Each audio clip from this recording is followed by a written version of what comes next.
Hello friends, मेरा नाम है नीलाभ पांडे। मैं एक कॉर्पोरेट ट्रेनर हूं और मैं एक नए वीडियो के साथ आपके सामने आ गया।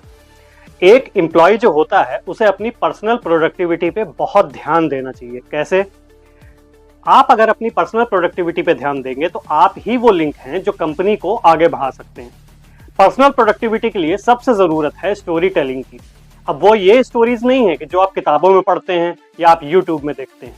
ये स्टोरी है आपके रियल लाइफ काम से रिलेटेड। तो आप स्टोरी कैसे बोलेंगे जब तक आपके दिमाग में स्टोरी होगी ही नहीं। तो स्टोरी बोलने से पहले, स्टोरी टेलिंग से पहले स्टोरी मेकिंग होती है जो दिमाग में की जाती है। इसका फर्स्ट स्टेप ये होता है कि आप ऑफिस गए। ऑफिस में पहले से आपको बहुत सारे काम रहते हैं। बॉस ने आपको कोई काम दिया, आपका पहले से कोई काम है, ठीक है। तो उस काम को शुरू से लेके अंत तक अपने कॉपी पेन में डॉक्यूमेंट करना आपका काम है। जैसे आप पहले एक्सेल शीट पे काम किया, आपने किसी प्रोजेक्ट पे काम किया, आपने किसी क्लाइंट को मेल दिया, उसकी प्रॉब्लम स्टेटमेंट लिखिए, उसके बीच का प्रोसीजर लिखिए, फिर उसका एंड प्रोडक्ट लिखिए। वो काम अगर गलत हो गया है तो बॉस से आपको डांट पड़ी होगी। वो डांट पड़ी होगी तो उसमें क्या क्या गलतियां हैं पॉइंट टू पॉइंट उस कॉपी में लिखिए, अपने पर्सनल जर्नल में लिखिए।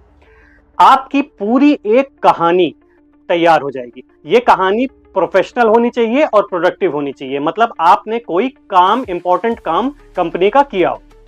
अब दूसरा स्टेप ये आता है कि इस कहानी को आपको बार बार अपने माइंड में बोलना है। अगर आप बार बार किसी भी स्टोरी को अपने माइंड पे बोलते हैं तो आप एक्टिवली उस माइंड में, मतलब सबकॉन्शियसली उस स्टोरी को अपने अंदर डाल लेते हैं। ऐसा करने से जब आप उस स्टोरी को किसी को नरेट करते हैं तो आप कॉन्शियस रह सकते हैं, क्योंकि आपको अपने हेड में रहने की जरूरत नहीं है उस स्टोरी को देखने के लिए। वो स्टोरी में आपकी प्रैक्टिस हो जाती है।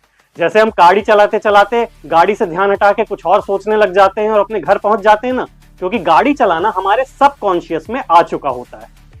आप हर एक स्टोरी को इसी तरह से डॉक्यूमेंट करेंगे। याद रखिएगा, स्टोरी प्रोडक्टिव होनी चाहिए और आपके काम से रिलेटेड होनी चाहिए। तो साल भर में 60 से 70 अच्छी प्रोडक्टिव स्टोरीज, उनके आउटकम, उनमें की गई गलतियां, उनमें किए गई मतलब मिली शाबाशियां, उनमें किए गए अच्छे काम, ये सारे आपके दिमाग में सबकॉन्शियस में चले जाएंगे। इससे आपकी प्रोडक्टिविटी बढ़ेगी, आपका इंटेलिजेंस बढ़ेगा, आपका वर्क, माइंड और बॉडी का कोऑर्डिनेशन बढ़ेगा, आपको बाकी कामों के बारे में समझ आएगी, आप अपने आप को बेटर रिप्रेजेंट कर पाएंगे किसी भी मीटिंग में, बॉस के सामने, प्रेजेंटेशन में। तो आप हमेशा याद रखिए, स्टोरीज बनानी है, उन्हें अपने माइंड में बार बार रिपीट करना है और ऐसे करके बहुत सारी स्टोरीज का कलेक्शन रखना है। जो भी अच्छे एम्प्लॉयज हैं, मैंने देखा है, वो यही काम करते हैं। आपने कई बार देखा होगा कि जो अच्छा एम्प्लॉय होता है वो अपने आप को समझा पाता है, अपने पिछले काम के बारे में, उसमें हुई गलतियों के बारे में आउटकम निकाल पाता है, बीच के कनेक्शन बना पाता है और क्लाइंट को बहुत अच्छे से हैंडल कर सकता है, बॉस को बहुत अच्छे से हैंडल करता है, हर कोई उसकी प्रोडक्टिविटी से खुश होता है। यही सिंपल ट्रिक होती है, कुछ नहीं।